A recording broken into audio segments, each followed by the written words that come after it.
ایک حدیث پہ عمل کیا جنت کی بشارت مل گئی، اور دوسری طرف عبداللہ ابن مسعود کا یہ جو فتویٰ ہے، کہا تھا انہوں نے، حضرت ابو موسیٰ اشعری کے پاس ایک شخص آیا اور آپ کے کہنے لگا آپ بہت بڑے عالم ہیں، مجھے ایک مسئلہ درپیش ہو گیا ہے۔ جی کیا مسئلہ ہے؟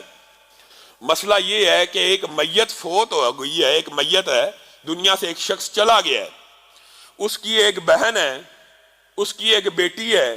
اور اس کی ایک پوتی ہے۔ اس کی ایک بہن ہے، اس کی ایک بیٹی ہے، اور اس کی ایک پوتی ہے۔ یہ جائیداد کیسے تقسیم ہوگی اس میت کی؟ ابو موسیٰ اشعری سوچنے لگے اور کہا میرے پاس اس مسئلے کا بالکل ہو بہو اس کے مطابق حدیث کا علم موجود نہیں ہے،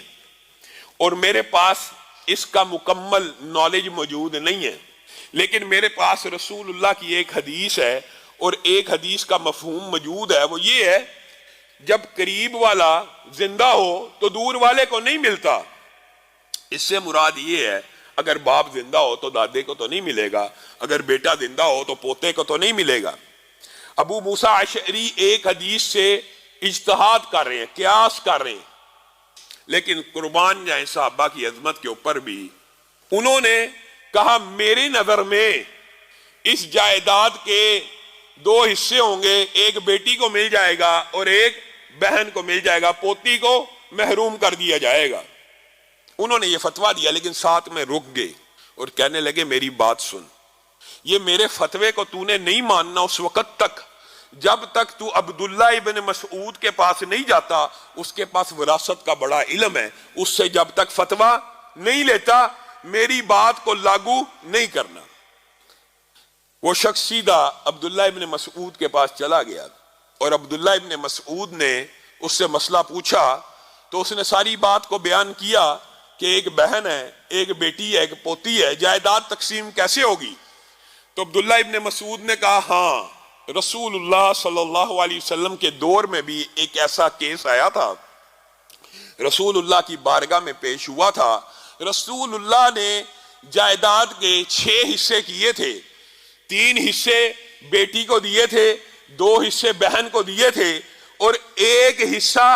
پوتی کو دیا تھا۔ اس شخص نے کہا آپ یہ فتویٰ دیتے ہیں اور ابو موسیٰ اشعری اس سے مختلف فتویٰ دیتے ہیں، انہوں نے مجھے آپ کے پاس بھیجا ہے، اب یہاں پہ عبداللہ ابن مسعود کے الفاظ کے اوپر غور کرنا ہے، یہی ہمارا منہج ہے۔ کیا کہا؟ انہوں نے یہ نہیں کہا کہ میں، بلکہ ان کے الفاظ یہ ہیں اگر میں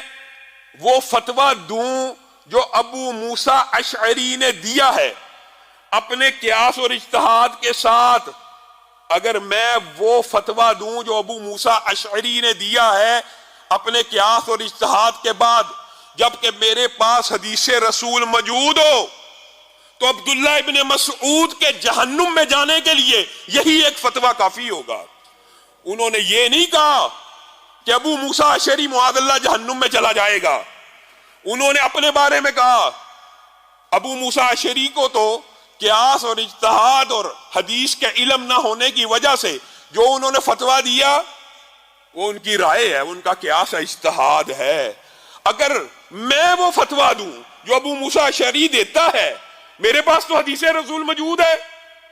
میں اس کے بعد بھی اگر یہ فتویٰ دوں گا تو میرے جہنم میں جانے کے لیے کافی ہے۔ میرے بھائیو، یہ ہمارا عقیدہ ہے کہ انسان حدیث رسول کو پڑھ بھی لے، سن بھی لے، پھر بھی کہ نہیں،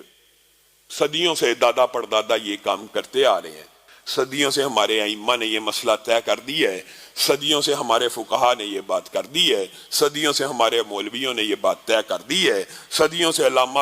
صاحبان وغیرہ نے یہ بات طے کر دی ہے۔ یہ ٹھوکر ہے، یہ غلطی ہے۔ جس کے پاس حدیث رسول موجود ہو پھر وہ اس کے اوپر عمل نہ کرے، عمل کر لے تو جنت کی بشارتیں بھی ہیں، اور عمل نہ کرے تو جہنم کی وعیدیں بھی ہیں۔ اسی لیے حدیث میں آیا ہے ایک وقت آئے گا حدیث پہ عمل کرنا اتنا مشکل ہو جائے گا، حدیث کے اوپر عمل کرنا اتنا مشکل ہو جائے گا کہ لوگ امتیوں کے پیچھے بھاگتے پھریں گے۔ حدیث کے اوپر عمل کرنا اتنا مشکل ہوگا کہ جو اس دور میں حدیث کے اوپر عمل کرے گا اس کو 50 صحابہ کے اعمال کے برابر ثواب ملے گا۔ آج ہم اگر دیکھیں تو حدیث کے اوپر عمل کرنا بڑا مشکل ہوتا چلا جا رہا ہے۔ پھر بھی امت کے اندر ایک گروہ موجود ہے جو حدیث کی اہمیت کا، فضیلت کا قائل ہے، لیکن آپ نے اکثریت مسلمانوں کی دیکھی ہوگی وہ وحی الہی سے دور جاتی جا رہی ہے، اور انکار حدیث کے جتنے فتنے ہیں، الہاد کے جتنے فتنے ہیں، اور ختم نبوت کے منکرین کے جتنے سلسلے ہیں، ان سب کی بنیادی وجہ یہ حدیث کا انکار ہے۔